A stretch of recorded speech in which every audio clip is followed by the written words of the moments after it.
The air in St. Paul's Church was thick with the scent of lilies and wax, the weight of grief and judgment pressing down like a storm cloud. I sat alone in the back pew, my hands clutching a worn leather purse, my heart pounding as my family's whispers cut through the organ's mournful hymn. "She shouldn't be here," my cousin Laura hissed, her voice sharp enough to draw blood, her blonde hair catching the stained glass light. "She's not a real Whitaker." My aunts, uncles, and cousins filled the front rows, their eyes cold, their scorn a familiar blade. For years, they'd cast me out, branded me an interloper in the pristine Whitaker legacy. But today, at my grandfather's funeral, the lawyer's briefcase held a secret or will that would shatter their smug certainty, burn their world to the ground, and crown me the heir they never saw coming. I was 27 when I drove my battered Honda Civic up the winding, tree-lined drive to the Whitaker Mansion in Concord, Massachusetts, for my grandfather's funeral. The house was a federal-style colossus, its red brick facade draped in ivy,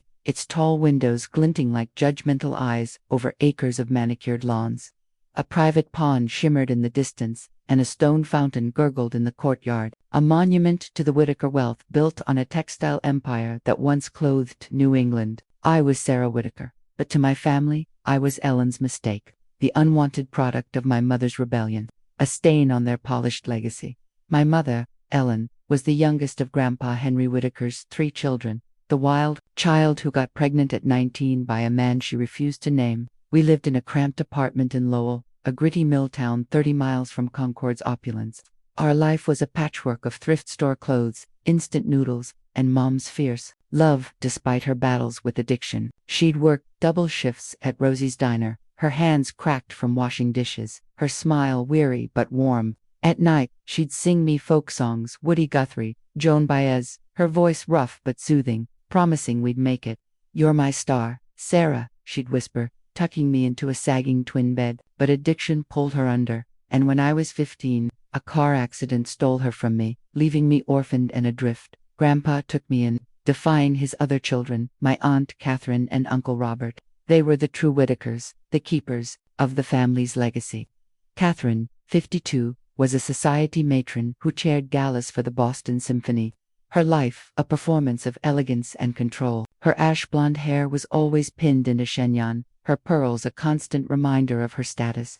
Robert, 50, was a hedge fund manager with a penthouse in Boston's Back Bay, his sharp suits and sharper ambition defining him. Their children, my cousins, Laura, 30, Michael, 28, and Sophie, 26, were raised with private schools, ski trips to Aspen, and an unshakable sense of entitlement. Laura, a lawyer with a Harvard degree, was the ringleader, her beauty and cruelty, a lethal combination. Michael, a junior partner at Robert's firm, followed her lead, his mockery more subtle but no less cutting. Sophie, an influencer with a curated Instagram, was quieter, her disdain wrapped in pitying glances.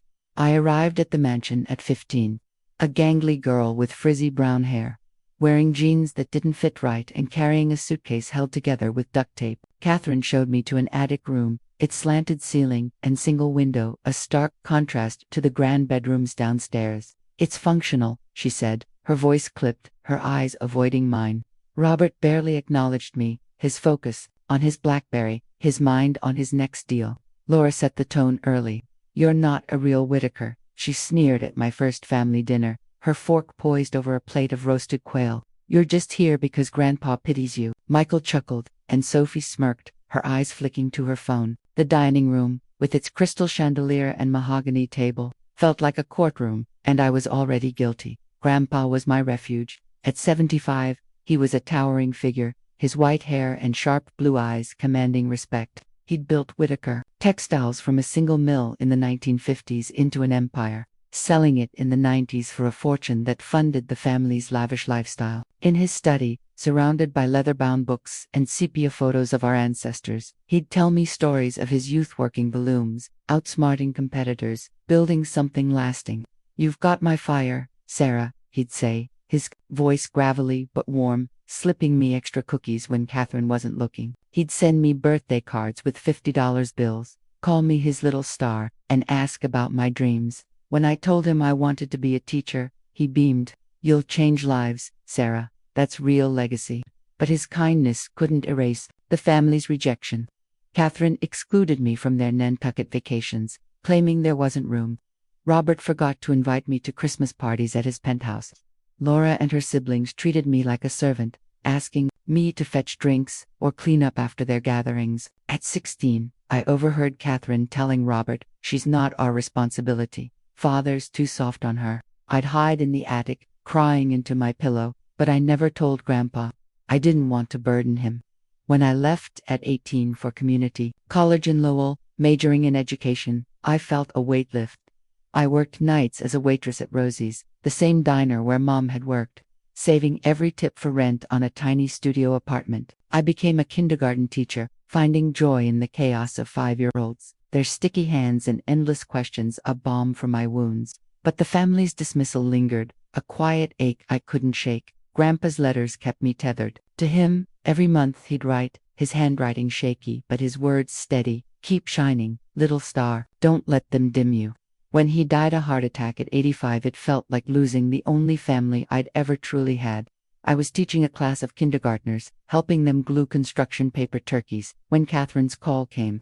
"Your grandfather passed last night," she said, her voice cold. "The funeral's Saturday at St. Paul's. Come if you must, but don't expect a warm welcome." Her words were a knife, but I swallowed the pain. I had to say goodbye to the man who'd seen me when no one else did. I drove to Concord on a crisp October morning, the leaves blazing red and gold, the air sharp with the promise of winter.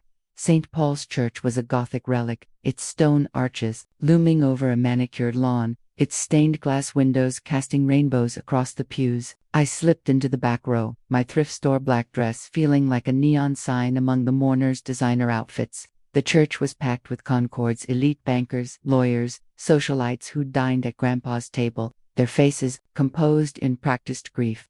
The front pews were reserved for the real Whitakers, Catherine in a tailored black blazer, her pearls gleaming, Robert in a pinstripe suit, his jaw tight, Laura in a sleek dress that screamed Boston boutique, Sophie in a cashmere shawl, scrolling her phone, Michael in a navy suit, his eyes darting nervously.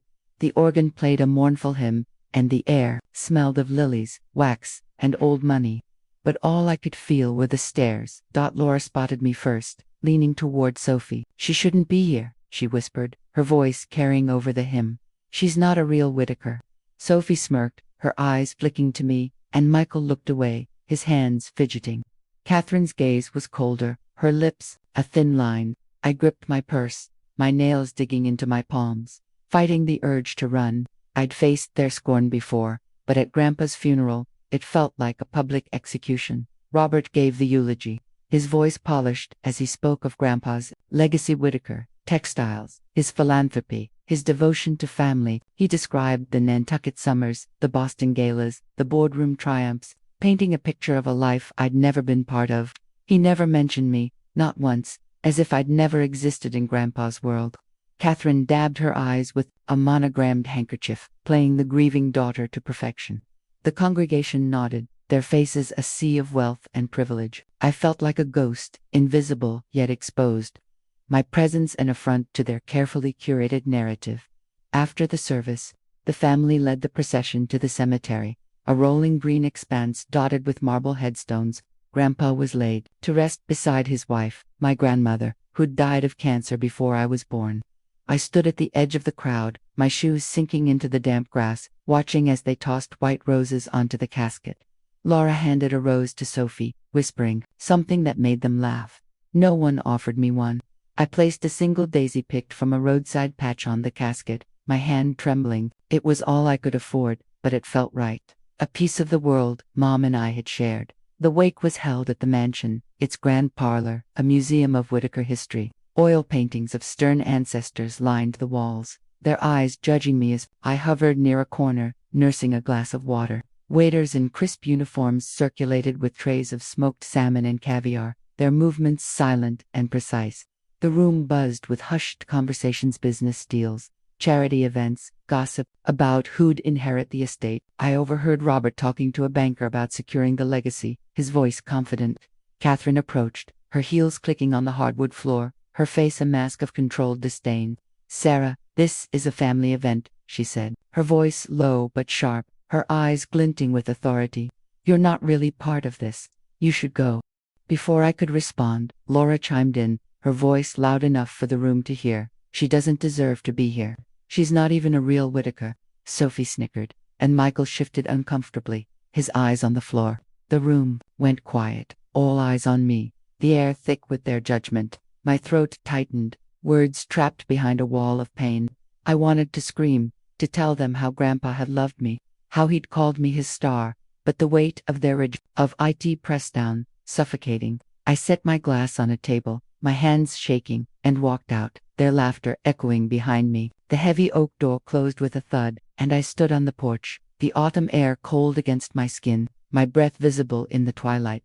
I drove to Rosie's Diner, en route to a greasy spoon with flickering neon signs and chipped Formica tables, the same place where Mom had worked. I slid into a booth, the vinyl seat creaking, and ordered a coffee, its burnt taste grounding me. Laura's words replayed in my head. She doesn't deserve to be here. I'd heard variations of it my whole life. Not a real Whittaker, not family, not enough. But at Grandpa's funeral, it felt like a final verdict, a public erasure of my place in his life. I thought of his letters, tucked in a shoebox under my bed, his voice calling me his little star, the way he'd slip me extra cookies or tell me I had his strength. He'd seen me when no one else did. I couldn't let them take that away. I remembered a visit 2 years ago when I'd driven to Concord for Grandpa's 83rd birthday. He'd been frail, his hands trembling as he poured tea in his study, but his eyes were sharp, his mind a steel trap. We'd talked for hours about Mom, about my teaching, about the family's growing distance. They're blinded by their own egos, he'd said, his voice heavy. But my will is my last word, Sarah. It'll set things right. I'd thought he meant the family business, maybe a small bequest for me. Now, I wondered if it was Mara. Promise, a reckoning. I pulled out my phone and called Mr. Hargrove, Grandpa's lawyer, a gruff man in his 60s with a nonsense demeanor. He'd managed the Whittaker estate for decades, handling everything from trusts to tax disputes. Sarah, he said, his voice warm but cautious, the will reading is tomorrow at the mansion. 10 a.m., you should be there. Something in his tone await, a hint of something unspokenly, a spark in me. I spent the night in a cheap motel off the highway, the hum of trucks outside my window, unable to sleep. I replayed every slight, every exclusion, every moment I'd been made to feel less. I thought of Mom, her tired smile, her folk songs, her love that had carried me through. This wasn't just about me anymore, it was about her, about Grandpa, about a truth they couldn't erase. I woke at dawn, my stomach churning, and drove back to the mansion. As I parked, I saw Laura's BMW in the driveway, its sleek lines a contrast to my rusted Civic. I took a deep breath, smoothing my dress, and walked inside, my footsteps echoing in the marble foyer. A maid nodded at me, her eyes kind but wary, and directed me to the library. I wasn't just walking into a room, I was walking into a battlefield. The library was a fortress of dark wood and leather-bound books, its long mahogany tables surrounded by the Whittaker clan. Catherine sat at the head, her posture regal, her ash-blonde hair pinned tightly, her eyes narrowing as I entered. Robert was beside her, scrolling through his phone, his tie loosened, his jaw set. Laura, Sophie, and Michael formed a tight knot. At the other end, whispering and smirking, their designer outfits a uniform of privilege. I took a seat in the corner, my thrift store dress a stark contrast to their tailored elegance. No one spoke to me. The air was thick with anticipation, their confidence palpably, expected to inherit everything, to divide Grandpa's fortune like a prize they'd already won. Mr. Hargrove entered, his gray suit rumpled, a thick folder under his arm. He adjusted his glasses and sat at the table, his presence commanding despite his unassuming appearance. "We're here to read the last will and testament of Henry Whittaker," he began, his voice steady. He listed the preliminary $1 million to local charities, a trust for the grandchildren's education, the Nantucket summer house to Robert, a collection of vintage cars to Catherine, a set of rare books to Michael. The family nodded, their expressions smug, as if the world was unfolding exactly as they'd planned. Laura whispered something to Sophie, both giggling, their eyes flicking to me with disdain.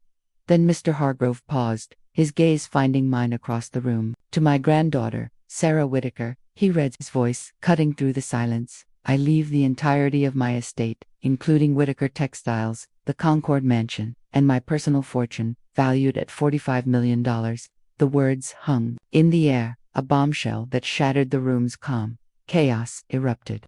Catherine's jaw dropped, her pearls forgotten, as she gripped the table, her knuckles white. Robert stood, his face crimson, shouting, "This is absurd. Father would never do this." Laura leaped up, her voice shrill, her eyes wild with fury. "She's not even his real granddaughter. This is a mistake," Sophie gasped, her hand over her mouth, while Michael stared at me, his eyes wide with shock, his usual composure gone. I sat frozen, my heart racing, the words echoing in my mind. $45 million, the mansion, the company. Me. Mr. Hargrove raised a hand, silencing them. "There's more," he said, his tone unyielding. "Sarah is to assume full control of Whitaker Textiles, with the directive to preserve its legacy or sell it as she sees fit. Henry believed she has the integrity to carry forward his vision." Catherine lunged for the will, her hands shaking as she scanned the pages, her face pulling. "This can't be legal," she hissed, her voice trembling with rage. Mr. Hargrove's response was calm but firm. "It's ironclad. Signed and witnessed 6 months ago, with a medical evaluation confirming Henry's soundness of mind." Robert started ranting about lawsuits, pacing the room, his voice rising. "We'll contest this. She's a nobody." Laura joined in, pointing at me. "You tricked him, didn't you? You manipulated a dying old man." I met her gaze, my voice steady despite the storm inside me. "I didn't ask for anything. Grandpa chose me." The room fell silent, their shock palpable. Mr. Hargrove cleared his throat. "There is a letter for Sarah," he said, handing me an envelope. My name written in Grandpa's shaky script. I opened it, my hands trembling, as the family's glares burned into me. The letter read, "Dear Sarah, you were always my pride, my true heir. Your mother was my heart, my greatest regret, and you are her light. They tried to dim you, but you shone brighter than all of them. This is my justice, for you and for Ellen. Use it to build the life you deserve, and never let them make you feel small again. Love." Grandpa tears blurred my vision, spilling onto the page. I looked up, meeting Laura's furious gaze, Catherine's stunned silence, Robert's clenched fists. For the first time, I didn't feel small. Grandpa had seen me, chosen me. Their rejection, their cruelty, no longer mattered. I folded the letter, tucking it into my purse, and stood. "Thank you, Mr. Hargrove," I said, my voice clear. "I'll honor his wishes." I walked out, their protests fading into noise, my heart pounding with a quiet triumph. The fallout was seismic. A fracture that split the Whitaker family beyond repair. Catherine and Robert hired a team of high-powered lawyers from Boston, claiming Grandpa was coerced or senile, but every challenge crumbled. The witnesses, a nurse who'd cared for Grandpa in his final months, and his old friend, a retired textile executive, confirmed his clarity. A video Grandpa had recorded 6 months earlier sealed their fate. In it, he sat in his study, his voice strong despite his frailty, his blue eyes piercing the camera. "Sarah is the only one who never asked for anything," he said. "She's the one I trust to carry my legacy. The rest of you, Catherine, Robert, your children, you've taken enough. This is my final word." The lawyers played the video in a conference room, and I watched Catherine's face collapse, Robert's fists clench, Laura's eyes fill with tears of rage. I moved into the mansion, though it felt more like a battlefield than a home. The staff maids, gardeners, a cook treated me with cautious respect, unsure how to navigate the new hierarchy. I walked the halls, my footsteps echoing on the marble floors, passing portraits of Whitaker ancestors who seemed to watch me with approval. I found Grandpa's study untouched, his desk still cluttered with papers, a half-finished letter to me in his handwriting. I sat in his leather chair, the scent of pipe tobacco lingering, and cried for the first time since the funeral, not from pain, but from gratitude. The family cut me off. Laura and Sophie blocked my number, their social media accounts suddenly private. Catherine sent a scathing letter, accusing me of stealing their birthright, her words dripping with venom. Robert called once, his voice cold, offering to buy the mansion for a fair price. I hung up. Michael was the only one who reached out, a hesitant text. "I didn't know Grandpa felt that way. I'm sorry." I didn't respond. The years of their cruelty, Laura's sneers, Sophie's pity, Michael's silence, had built a wall too high to breach. I didn't hoard the wealth. I spent weeks researching Whitaker Textiles, meeting with its executives, touring the remaining mills in Lowell. The company was a shadow of its former self, but it still employed hundreds of locals. I sold it to a firm that promised to keep the jobs, netting $30 million. I donated half of Grandpa's fortune to charities he loved: hospitals, libraries, shelters for single mothers. I set up the Ellen Whitaker Foundation, funding scholarships for kids raised by struggling parents, like Mom and I had been. The foundation's first event, a gala in Lowell, raised $2 million, and I stood on the stage, a photo of Mom projected behind me, her tired smile immortalized. I kept $10 million for myself, enough to secure my future, and turned the mansion into a home. I hired a gardener to plant roses in Mom's memory. Their red blooms, a quiet rebellion against the family's sterile perfection. I filled the rooms with my books, my music, my life, a teacher's life, not a socialite's. A month after the will reading, Laura confronted me at a coffee shop in Concord. I was meeting a friend from work when she stormed in, her face flushed, her designer purse swinging. "You think you've won?" she spat, her voice loud enough to turn heads. "You're still nothing. You'll always be nothing." I stood, my coffee cup steady in my hand, and looked her in the eye. "Grandpa thought I was enough," I said. "That's all that matters." She froze, her anger faltering, and I walked away, leaving her standing there, her world crumbling. The Whitakers were broken, their legacy fractured by their own greed. I didn't need their approval anymore. Grandpa's will was my vindication, his love, my strength. I walked the mansion's halls, no longer an outsider, but a woman who'd claimed her place. I framed his letter and hung it in the study, a reminder of the man who'd seen me, the man who'd made me whole. Justice isn't always loud. Sometimes it's a quiet letter, a will read in a tense room, a video that speaks truth across generations. I fought for my place because Grandpa believed in me, and that was enough. The Whitakers lost more than money. They lost their claim to a legacy they didn't deserve. I found mine, not in wealth, but in the love of a man who saw me when no one else did, in the life I built from his trust. What do you think of Sarah's journey?